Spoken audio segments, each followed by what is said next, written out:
footnotes, so there's actually 8 of them. And in many ways we can contrast the woes to the Pharisees with the Beatitudes that Jesus gave very early on in his ministry in the Sermon on the Mount. I'm just going to read these very quickly. Bear these in mind as we also will then think about each of the woes. The Beatitudes go like this from Matthew 5. Blessed are the poor in spirit, for theirs is the kingdom of heaven. Blessed are those who mourn, for they will be comforted. Blessed are the meek, for they will inherit the earth. Blessed are those who hunger and thirst for righteousness, for they will be filled. Blessed are the merciful, for they will be shown mercy. Blessed are the pure in heart, for they will see God. Blessed are the peacemakers, for they will be called sons of God. Blessed are those who are persecuted because of righteousness, for theirs is the kingdom of heaven. You see those good character traits and how they're blessed. And now we come to the contrast and the attitude of the religious leaders of Jesus' day, and we see the bad character traits and the woes and curses on them. But let's not be complacent about this. Jesus was speaking directly to the Pharisees and teaching the law and the religious leaders of his day, but he's also speaking to you and me. And he's in a sense he's speaking prophetically to the church of the century sadly as well. And he's not our God that we are not guilty of these things. But I think probably most of us, I suggest all of us are guilty of at least one of these things. And I know I'm guilty of more than one. So let's have sort of open minds as we hear this passage. We're going to get the PowerPoint up. Basically, it's going to be 7 mini talks this morning. So the 7 woes against the Pharisees, and we'll deal with each of them in turn. And I will mention the 8th one as well briefly at some point. So the first woe is found in verse 13. Not entering heaven and stopping others from going in either.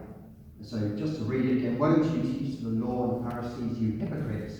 You shut the kingdom of heaven in men's faces. You yourselves do not enter, nor will you let those enter who are trying to. Now it's bad enough not going to heaven yourself, but it's really bad to actually be a stumbling block and a barrier to others coming in. That's a pretty heavy charge Jesus is laying at their feet. But the sad thing about the Pharisees and others was they saw Jesus' miracles, they heard his teaching, they knew the prophecies, and yet they rejected him willfully. At one point, Jesus is casting demons out, and they say he can only do this because he's got the power of the devil.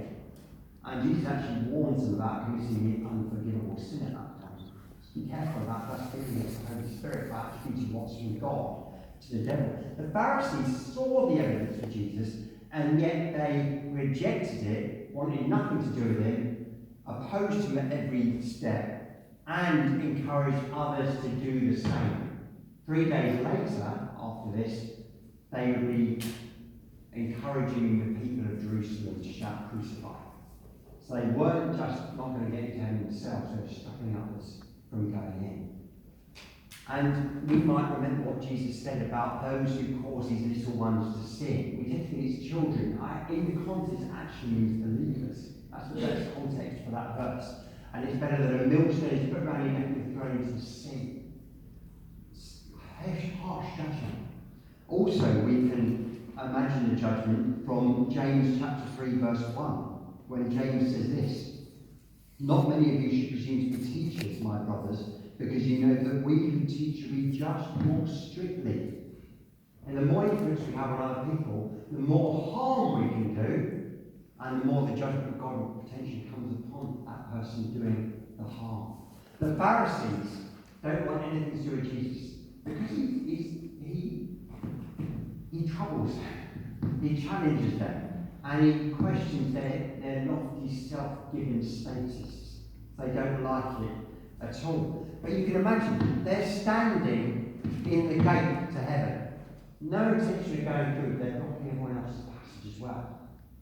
And God will not be mocked by such an attitude. And we might think to ourselves, well, we'd never do that. I hope we certainly would never do that. We'd never turn our backs on the kingdom of heaven ourselves or be a stumbling block. But it's actually quite easy to be a stumbling block without necessarily knowing if we're unaware of ourselves, our attitudes and our actions. Contrast the Apostle Paul. At one point in one of his letters, he says this: if even I could try to get my fellow Jews into heaven, and I would even want that even if it meant that I cost my salvation. And she says that. If me not going in means that loads of them would I even be willing to pay that price. It's amazing. I don't think I would. Sorry, I'm happy to stay here. I'll happily drag people in. I don't want to be a stumbling block. I'm not sure I can say I would actually give up my place. Would we? And unfortunately, God didn't actually ask that of Paul. Because if we're saved by grace, we're saved by having faith in His grace. And we can't then take that away from ourselves because God has given it to us. But contrast the attitude with that of Pharisees. But contrast it sometimes with ourselves as well. It's very easy to put people off knowing Christ. It really is. To be a stumbling block. And sadly, throughout history, a lot of people have been put off knowing Christ by those who are Christians or who perhaps claim to be Christians. Really easy to do so. And what none of us should want to ever hear is, or know of, or even suspect is that people think, I think quite a lot of Christ, but I don't like him or her, I don't like their attitude. They're not a good example, they're not a good ambassador. And, we think about our peril, don't we? What does Jesus say at the beginning of this chapter? I mean, Vic talks about it, didn't he? But he said, do as they say, but don't copy their attitudes or actions. And this especially speaks to teachers, doesn't it? And that's why, again, the responsibility of teachers is greater. I pray that it's not the case with me, but, he says good stuff, but he doesn't live it. But that applies mainly to leaders, but it applies to all of us to some degree, because we are all, in a sense, the hands and feet of Christ, on certainly His body. We're His representatives, His ambassadors. And we need to take that responsibility seriously. Are we showing a good image of Christ? Are we being a light to the world? Or are we not? Because if we're not, with two things. One, Jesus says, by your fruit you'll be known as mine. So it actually questions around our salvation because fruit is just weeds and rottenness. But it also, of course, puts people off as well. And we need to be very careful of that. Is that our mindset, or are we actually thinking, well, how do people see me? They see me as a good example of Christ, or as a bad one. We need to take that very seriously indeed. We also need to be careful about how we talk about the church as well, how we talk about the Lord, how we talk about leadership, etc., and all these other things. There are times when we do need to call a spade with heresy. We have to call people out, obviously, or abuse. There's certain times, but I think we should be sparing about that in general. It's easy to moan and complain about everything.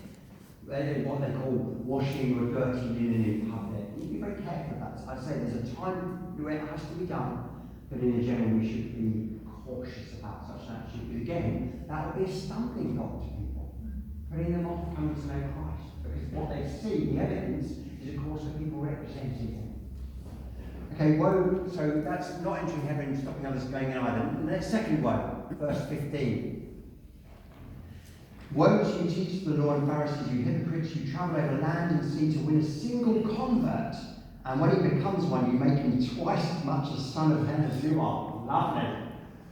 And I've interpreted this as converting people to your cause and for your good, not for their good or God's glory.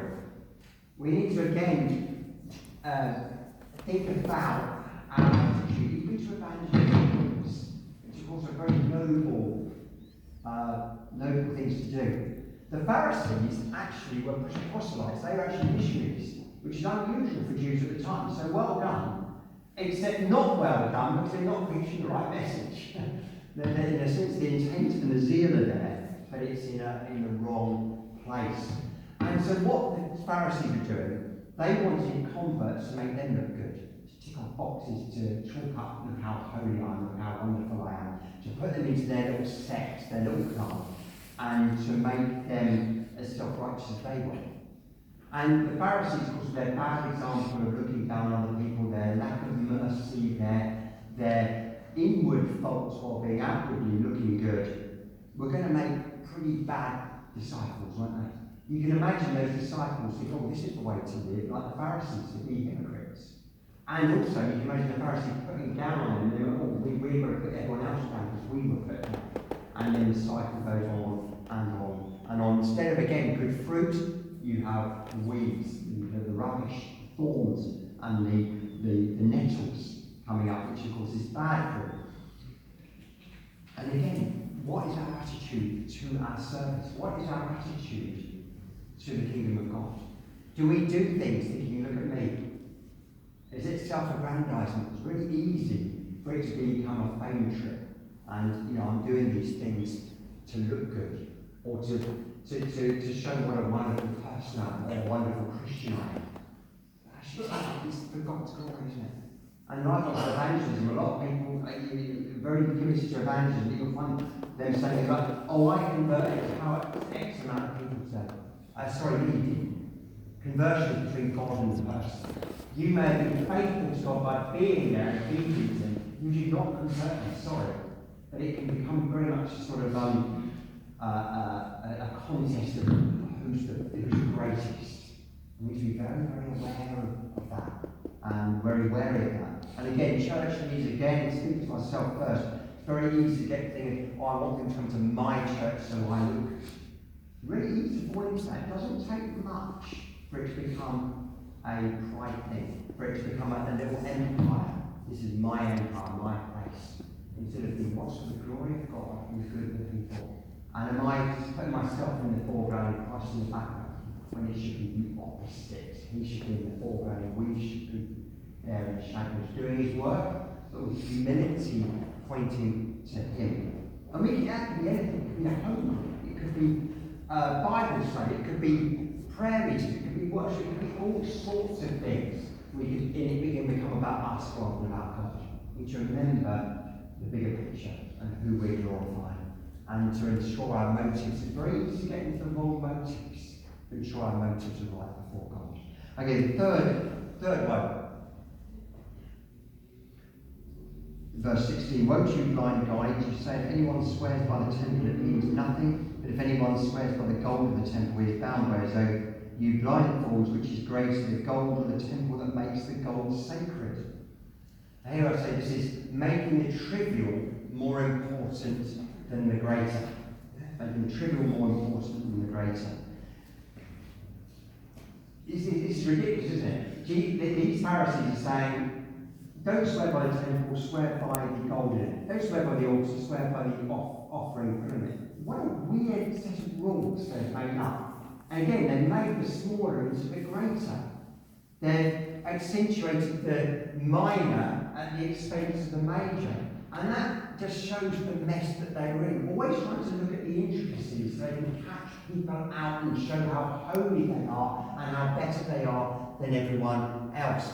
In today's language, we might look at that as things like traditions. Traditions are often put in place. All churches have them, but especially the old established churches with ancient buildings. All churches have traditions, and they usually were put in place for a good reason. Mainly a tradition. But the problem is when that tradition, people forget why it was put there, but it becomes so important they accentuate it over the bigger picture.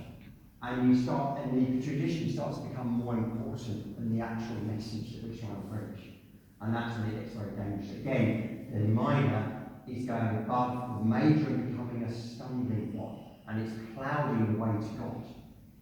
And again, you can easily get that. You can easily, church can become about my scruples, my preferences, my desires. Which again becomes self-centered rather than God-centered. We need to be careful again of that. Are we allowing small things to get in the way? Are we accentuating like the drums that we beat on secondary issues and forgetting the bigger picture of the gospel? Are we pointing people to Jesus or pointing people to come to what we feel comfortable and happy with? Again, it's very easy to get that wrong. I'll just give you an example of a guy who was guilty of the first 3 woes. His name was Diotrephes. And he got so bad that John had to call him out. And in 3 John 9 and 10, this is what John has to say about him. I wrote to the church, but Diotrephes, who loves to be first, that's a warning sign if ever there was one, who loves to be first, will have nothing to do with us. So he's causing barriers where they're unnecessary and division where it's unnecessary. So if I come, I'll call attention to what he's doing, gossiping maliciously about us. Or in other words, trying to make himself look good for his own glory. Not satisfied with that, he refuses to welcome the brothers. He stops people coming in. He also stops those who want to do so and puts them out of the church. So it isn't just the Pharisees, it's potentially Christians and potentially church leaders as well. Okay, the fourth woe is verse 23. Woe to you, teachers of the law and Pharisees, you hypocrites! You give a tenth of your spices, mint, dill, and cumin, but you have neglected the more important matters of the law, justice, mercy, and faithfulness. You should have practiced the latter without neglecting the former. You blind guides, you strain out a gnat but swallow a camel. Again, this is wrong priorities, but this time in law and practice. Absolutely nothing wrong with tithing your herbs, actually. Nothing wrong with it. In Leviticus 27, verse 30, it says this: a tithe of everything from the land, whether grain from the soil or fruit from the trees, belongs to the Lord. It is holy to the Lord. There's actually nothing wrong with doing that. Jesus doesn't say don't do it. But he does question, again, this is a minor part thing, by all accounts. He questions their accentuating this sort of intricacy and then ignoring greater things. And the Pharisees were really good at that. I'll tell you what, I think the reason they're really good at that sort of action is this. When they tithe every spice in their garden, it's quite hard to remember what you've got then, isn't it? They're showing that it's almost impossible to reach their amazingly high standards of holiness.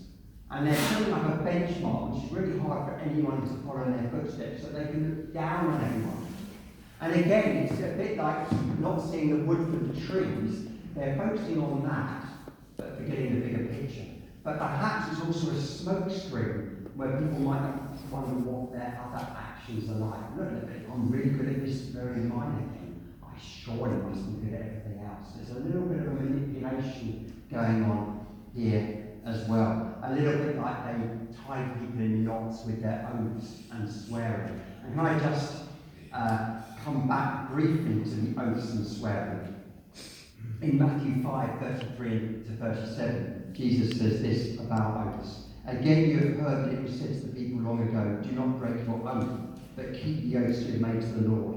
But I tell you, do not swear at all, either by heaven, for it's God's throne, or by the earth, for it's his footstool, or by Jerusalem, for it's the city of the great king. And do not swear by your head, for you cannot make even one hair white or black.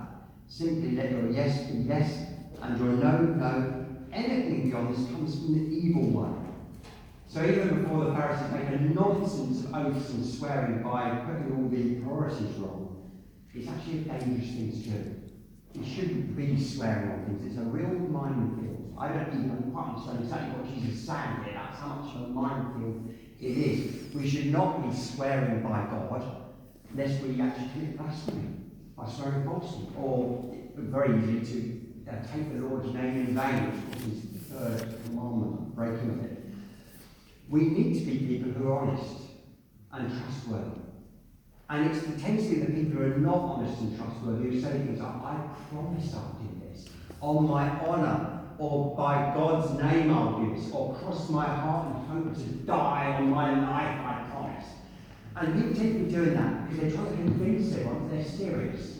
Because they and the people they're talking to probably don't believe them. Or it's a bit of emotional blackmail. You can't disbelieve me, because I'll just based on my life, or by God. But you know what, yes, you mean yes, no, no, no. So don't bother with those. If you're trustworthy enough, people will know that when you say yes, you mean it. And when you say no, you mean it. Because God is God and true, after all, and not a God of falsehood. We don't need to add or embellish things just to make us look spiritual. But again, in terms of getting their priorities wrong, the Pharisees were experts in it. So they're tithing these minor things. But what does Jesus say? He talks about priorities in law and practice, and the fact that they've got it very wrong indeed. He mentions three things here, doesn't he? He talks about justice, mercy, and faithfulness. And I think Jesus is thinking of a very famous passage in Micah 6:6-8. It says this: "With what shall I come before the Lord and bow down before the exalted God? Shall I come before him with burnt offerings, with calves a year old? Will the Lord be pleased with thousands of rams, with 10,000 rivers of oil? Shall I offer my firstborn for my transgression, the fruit of my body for the sin of my soul?" And we could add, shall I offer the tithes of my mint, dill and cumin as well? We could even add that. And of course the answer is not very necessary. This is what it is. He has shown you, O man, what is good. And what does the Lord require of you? To act justly, love mercy, and walk humbly with your God. Sure, Jesus thinks that when he said these words. And 2 weeks ago, we thought about the greatest commandment. What was the greatest commandment? Love the Lord your God with all your heart, soul, mind, and strength, and love your neighbour as yourself. Excellent. And that's what that means. Act justly, love mercy. Love your neighbour as yourself. Walk humbly with your God. Love. That encompasses it. And the Pharisees, again, in focusing on the minutiae, tiny little details, are missing the point completely. And we know this from our little footnote, bottom page is why I really need my glasses this morning. And if you've got your church Bibles, you'll see the footnote at the bottom contains, see at the very bottom of your Bibles, the missing verse 14. "Woe to you, teachers of the law and Pharisees, you hypocrites! You devour widows' houses, and for a show make lengthy prayers, therefore you will be punished more severely." Again, look at us, we're making all these lengthy, pious prayers. Wow, aren't we wonderful before God? But what are they doing? They're not just not looking out for the poor and needy, they're actively oppressing them and then showing how religious they are by making flowery prayers in public. Not good, is it? Not good at all. They're basically devaluing all that they're doing for God with this sort of attitude. And again, we need to consider ourselves. What is our attitude? Are we really loving God and loving our neighbour? We need both. Again, it's very easy to accentuate small things and say, look, I'm better than this person at this. I read my Bible and I know my Bible really well. Wonderful, we should do. But not if it makes you into a complete hypocrite and a religious zealot who actually hates everyone. That's not, in fact, you're not listening to the Bible anyway. But we probably are aware of enough religious people who aren't the most pleasant people. And it should be both, shouldn't it? It should be both. And it's our attitude to everything. It might be fasting or praying. Oh, look, I pray more diligently and fast more than anyone else.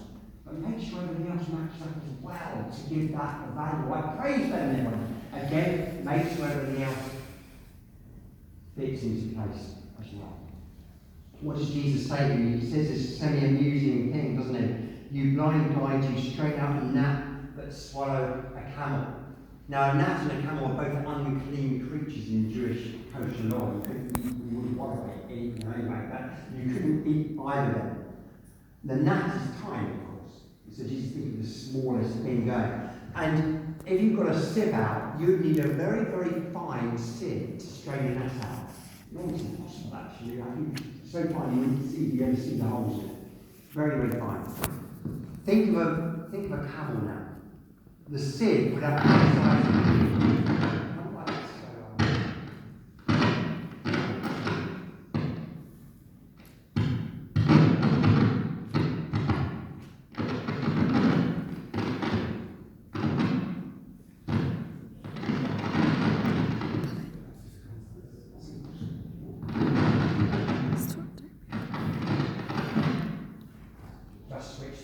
Sorry about that. I'm not quite sure when I'm looking at that. But imagine sieving out a camel. You'd need a sieve the size of this room and not that many pieces of wire across it for a camel to fall through. It's ridiculous, isn't it? Jesus is talking in a ridiculous sense. But again, they're going into small things, doing these tiny things quite well, maybe, but they're neglecting the bigger picture. They're swallowing camels all over the place while straining out the odd gnat. And God knows. Because God sees what's on the inside. Which takes us to the fifth way. Verse 25. Woe to you, teachers of the law and Pharisees, you hypocrites! You clean the outside of the cup and dish, but inside they are full of greed and self-indulgence. The Pharisees were very good. They're experts at what we might call public appearances. They looked the part. Everything looked really wonderful and smooth and well presented. And they're very interested in the superficial and the things on the outside. And Jesus again ran into them in Matthew 15 when they complained that Jesus and his disciples weren't going through the proper hand washing procedures. In verses 10 and 11 of Matthew 15, Jesus says this: He called the crowd to him and said, Listen and understand. What goes into a man's mouth does not make him unclean, but what comes out of his mouth, that is what makes him unclean. And in verse 15, Peter said, Explain this to us. Are you still so dull? Jesus asked them. Don't you see that whatever enters the mouth goes into the stomach and then out of the body? But the things that come out of the mouth come from the heart, and these make a man unclean. For out of the heart come evil thoughts, murder, adultery, sexual immorality, theft, false testimony, slander. These are what make a man unclean, but eating with unwashed hands does not make him unclean. Nothing wrong with washing your hands. We know that from the last 2 years, don't we? Nothing wrong with that at all. It's good for personal hygiene and cleanliness. Protect ourselves, other people, obviously. Nothing wrong with that. And that was a rule for hygiene's sake. Nothing wrong. But, again, the Pharisees are really good at the keeping up appearances. Everything's really good on the outside. It's all about outward show and appearance. But inside, what's inside there? What's really there? And Jesus actually challenges on a number of occasions. Two particular occasions I want to mention. One's the woman caught in adultery. Woman caught in adultery, the Pharisees and others say to Jesus, What do you think we should do? Should we stone her? And they wanted Jesus to say yes, one, because they wanted to, I think, and two, because they know it'll get them in trouble with the Romans. And Jesus starts writing on the ground, and he says, Okay, go on then. Whoever's not sinned can cast the first stone. And we don't know what he's writing on the ground, but we do know that all men are sinners. And that even if we look good on the outside, there's going to be something corrupt on the inside. So there's a challenge there. There's also the challenge that Jesus talks about in the Sermon on the Mount, when he says, You may not have committed adultery or murder. Well done. And actually, it's good you haven't. Excellent. However, don't think you're not a sinner, because if you lusted, that's not adultery itself. It's on the step to adultery. It's the first step towards it. It's still a sin. Okay, you haven't committed murder. Well done. But if you hate someone in your heart and you're angry, sort of unbridled anger, again, God sees what's in the heart. That's the first step towards murder, and that's sin. So don't think you're perfect when you're not, because God sees the thought life. He shines a light on the inward recesses of our souls. And we cannot hide from him. We can pull the wool over other people's eyes, but we cannot pull the wool over God's eyes. The sad thing is that the Pharisees are clean on the outside, but dirty on the inside, like the cup or dish that Jesus mentioned. And again, with us, we need to be careful on this one. This one is a big stumbling block, I think. It's easy to have a really good public persona, squeaky clean public persona, which looks really good, and people are impressed by it. But it's what we present as to others at church or in our workplace, even in our neighbourhood. Does that measure up with what we present at home, in our private place, in our own family, or does it measure up with what we're like on our own, when we're completely on our own? Or is there a massive disconnect? Because there can easily be a massive disconnect. Who is the real you, people will ask. And is it similar? Or are we, as Jesus uses the term, he's used it frequently here, hypocrites? The word hypocrite, you've probably heard this mentioned before, it's a Greek word for actor. Greek word for actor. And the Greek actor would actually put a mask over their face with a particular facial expression on it, which may well not have been the same as the one on their actual face. See the different public persona and inward, and it reflects it. How well do we measure up? Are we the same on the inside as the outside? I know the reality is we've all fallen short of the glory of God, but are we willing to admit our mistakes to others, or do we try and carry on with the pretense that somehow we're perfect and untouchable? Very, very tempted to do so, to make people think we look good, isn't it? Okay, the sixth woe is very, very similar to this. The sixth woe is verse 27. Woe to you, teachers of the law and Pharisees, you hypocrites, you are like whitewashed tombs, which look beautiful on the outside, but on the inside are full of dead men's bones and everything unclean. In the same way, on the outside you appear to people as righteous, but on the inside you are full of hypocrisy and wickedness. Very similar to the last woe. But this is even worse. This isn't just uncleanness inside, it's death within. Are we pointing people to the path of life or the path of death? As Jesus said in the first woe, they're not going to heaven either themselves. They're going to stop other people getting in. And you know what that means? Spiritual death. What are we pointing people towards? Spiritual life or spiritual death? In Israel at that time, tombs were always very obvious, like big mausoleums. They looked very impressive. They were whitewashed to stand out. They stood out for two reasons. One, so that people would know not to go near them because of uncleanness of their bodies. A bit of a warning, so that's why they stood out. But they also looked beautiful to honour the dead. So they looked quite impressive. They looked quite nice. Nice buildings, but what's within them? Dead bones. Death and decay. And again, this is a massive disconnect. The Pharisees look the part. They wear the nice clothes, they act good, they keep all these weird, intricate laws that no one else can measure up with. But inside, things are very different, pointing not to God, but away from God. And that points to death itself. Okay, the seventh and final woe is verse 29. Woe to you, teachers of the law and Pharisees, you hypocrites! You build tombs for the prophets and decorate the graves of the righteous. And you say, if we had lived in the days of our forefathers, we would not have taken part with them in shedding the blood of the prophets. The hypocritical mourning of God's servants. The Pharisees here are suggesting that they would have listened to Samuel and Moses and Elijah and Elisha and Jeremiah. I think they definitely wouldn't have listened to Jeremiah, Isaiah, etc., etc., etc. But the reality is different. You know why the reality is different? Because they're not listening to Jesus, who's more than the prophet, he's God himself. And if you're not listening to Jesus, how would you expect to be listening to any prophet that God has sent? So it's fine for them to say, oh, if we had been around then it would have been different. We would have been nicer to them.